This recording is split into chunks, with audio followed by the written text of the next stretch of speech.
My life on the X list. Hey there, what's up, YouTube? It's me, the Diva X, and it is 8:16:14 at 11:31 in the PM. Welcome to another edition of My Life on the X List. Today is a special edition. Well, it's not really a special edition, but today is a very special day, as it is the Queen of Pop's birthday. If you don't know, now you know. It is Madonna's birthday, guys. For those of you who don't know that I'm slightly obsessed with Madonna, I am, and I have no problem admitting that. Madonna is my queen of everything, my queen of pop, my queen of concerts, my queen of just everything. And it isn't just because I'm trying to be a stereotypical homosexual and love Madonna. That is definitely not why.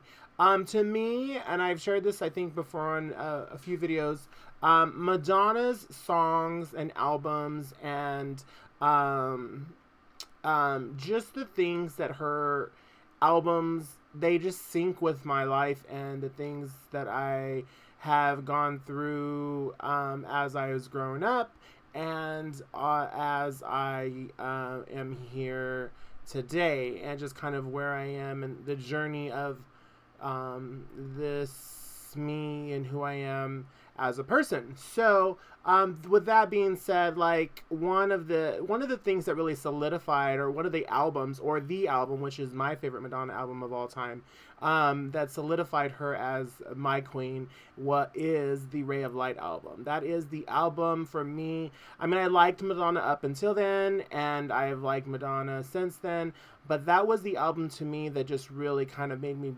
connect with Madonna in a way that was greater than I've ever connected with any artist and any music pieces or collection of music ever.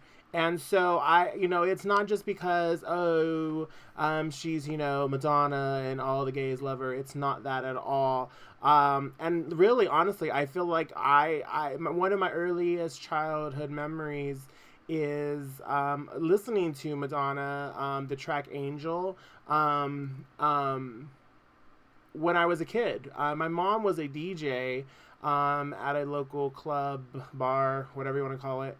And so I was always around music, and of course, Angel was one of the favorite songs that I used to listen to. And I remember I had a poster of her at a very young age. I can't really, in my mind, can't really think about what age bracket I was, but I remember I was much younger, just because of where I was living at the time, or where we were living at the time, and that was early in my childhood. So I should ask my mom about what time frame that was, because it's that long ago that I can't remember how old I was. So, but that's one of the earliest memories in that whole Madonna era, and that was just the beginning of her career, really, in the very beginning of the Madonna. So I feel like we've grown together, I should say. And other pop stars have come and gone and whatever, but she still remains. And so, special shout out to the Queen of Pop, the one, the only Madonna. Now, and then, since then, the experiences that I've had that have been, the Madonna concerts, and the Madonna, winning Madonna tickets, front row tickets, and winning to be in her pits for my birthday. And I say it was for my birthday, but it really wasn't because it was my birthday.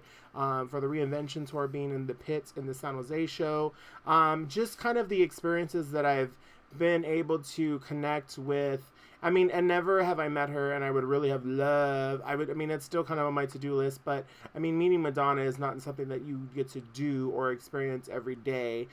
So it's kind of like, if that opportunity ever arose, I don't know what I would do, but I don't know even how I would act.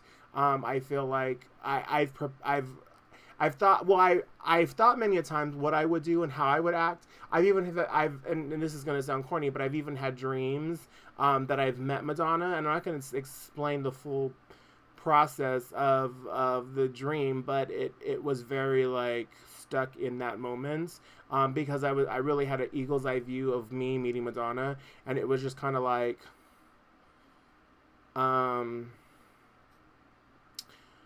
it was interesting. So I don't know how that would actually go if I ever had the opportunity to meet her.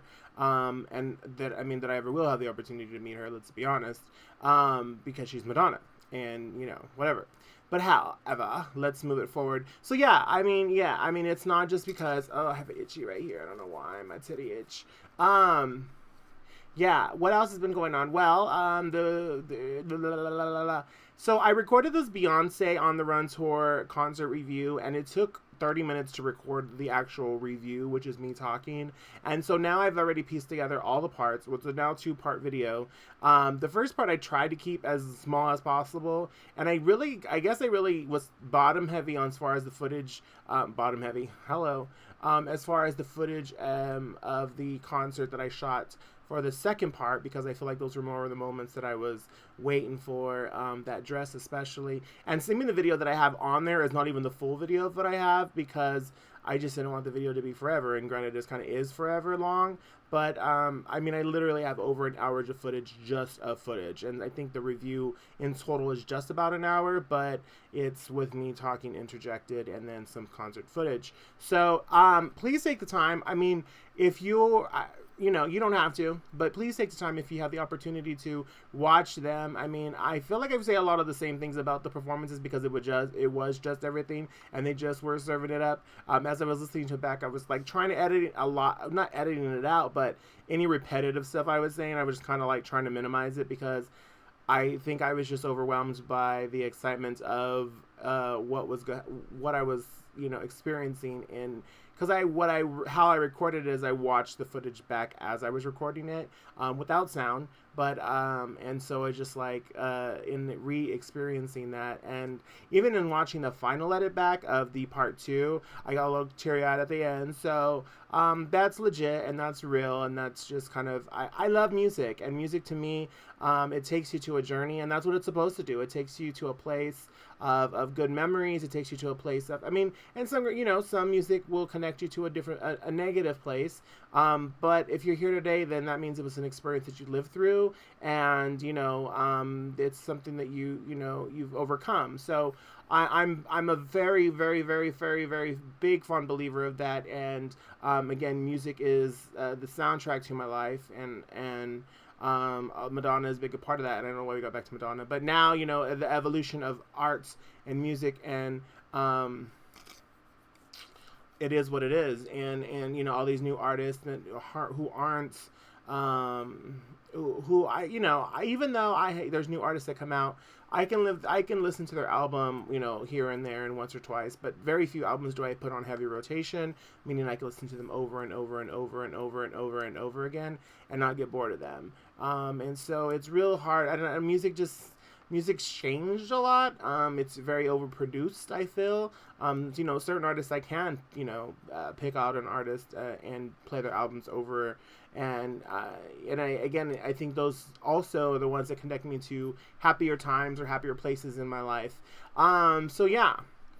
Speaking of happier times, happier places in my life, I'm very excited about this Adore Delano event that I'm hosting, putting on at Club Legends. So if you haven't heard, Miss Adore Delano herself, the mermaid, is going to be performing at Club Legends on September 18th. I don't know why I said September 18th, 2014, which is just about a month away. It's now the 16th, so we're just about a month away from the event. And it really kind of got a little crazy there for a moment, because I was infiltrated by it had an influx of messages regarding her recent cancellations, and people wondering if she's going to cancel the Fresno show. And I'm a firm believer of no news is good news, so I did kind of sit on the fact that I hadn't heard from the management, and was just going to kind of settle for that. But then it was like, it really got serious, and then she canceled, I think, a San Francisco show, which was this week, which is like coming up. But it was kind of like, whoa, wait, well, I mean, to me, that was kind of like a bigger show, I think. And I've seen that one been promoted for some time now. So I got a little worried, and I did email the management, and he said after August 27th, she will be back on tour, and everything as of that date forth is scheduled and happening still. So this hair right here. So not that. See, when I'm watching this, I'm getting it in reverse, but so I mean, I have to just go with the fact that he said that it was happening, and again, no news is good news. Flyers have been printed, and the word's out. The tickets have been sold. There's still tickets available, but people are anticipated this event. The count is up as far as RSVPs. So I imagine that I'm excited for it as if it's happening, and it is. I mean, again, at this point in time, I don't know. I have no intentions of it not happening. So if you haven't got your tickets yet, please do purchase them. You can get them at www.exotica.net. You can visit our Facebook page. It has all the links. I don't know where you're watching this video, but if not, you can just go to our website, www.exotica.net. And there's a page right on the front page. You enter how many tickets you need, how many tickets you want. People are asking, do I think the event's going to sell out? I hope the event's going to sell out. It would be really nice. I think there's a lot of, especially for those people who had to cancel their San Francisco trip. I've heard a lot of disgruntled people about that event already that are like, well, I'm glad she's coming here because we had to fucking cancel and blah, blah, blah, blah. And in the way I see it is, you don't have to travel. You don't have to pay for hotels. Like San Francisco, traveling to San Francisco, if you don't have a place to stay, it is really expensive because the rooms are at least $200 a night. You could probably get if you get a good deal, and the reason is because there's always something going on in the city. There's always something going on in San Francisco that makes the hotels be able to charge an arm and a leg to visit there. Then also, even on Airbnb, it's kind of like those rooms are very hard to come by too because people think that they also can charge an arm and a leg for places. And a lot of those ones are just rooms versus whole apartments and stuff, which is kind of awkward for me. I feel like I rather find a friend that I can stay with versus renting a room from a random stranger. That's for me personally. And plus, when I travel to San Francisco, usually on most occasions, I like to travel with at least 2 or 3 people. And so I can't. It's really a inconvenience to bring house guests while you're a house guest yourself. And so that's always a thing too. But at any rate, I don't know why I keep saying at any rate now. That's kind of a thing for me. So yeah. That's it really. I just wanted to give you guys that brief update. So yeah, buy your tickets, and it's a thing, and, yeah, so, God,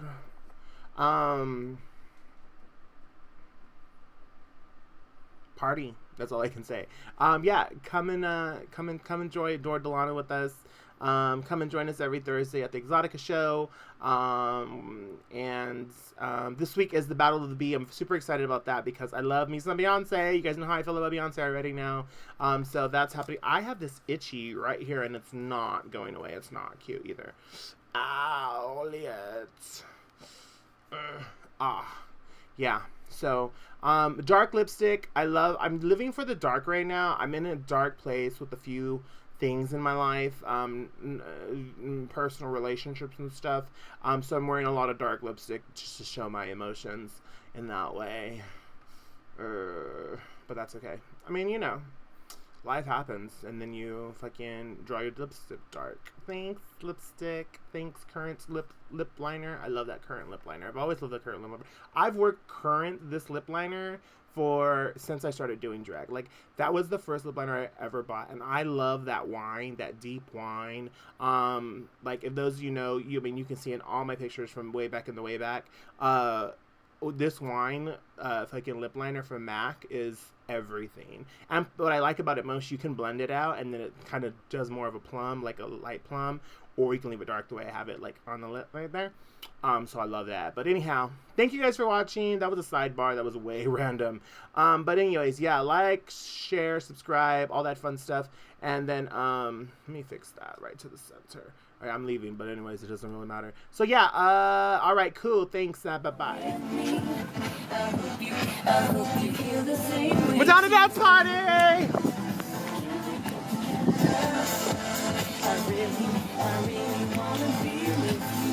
Okay, go.